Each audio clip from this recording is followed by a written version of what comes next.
Ingat naman sa mga babiyahe ngayong Semana Santa. Sa Cotabato, patay ang ilang pasahero ng isang van na nagliyab pa matapos salpukin ng isang truck. Mahiwalay rin salpukan sa Davao de Oro, kung saan bus naman ang sangkot. Nakatutok si Tina Panganiban Perez. Nagkalat ng mga sunog na bangkay na halos di na makilala sa tindi ng pinsalang natamo. Sa ganitong tagpo, nadatna ng mga otoridad ang mga biktima ng salpukan ng isang pampasaherong van at truck sa Antipas, Cotabato. Sa video, makikita ang kalunos-lunos na sinapit ng mga biktima.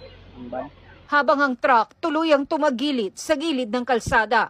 Biyaheng Kidapawan City ang van, habang pabayan ng Antipas ang truck na may kargang buhangin.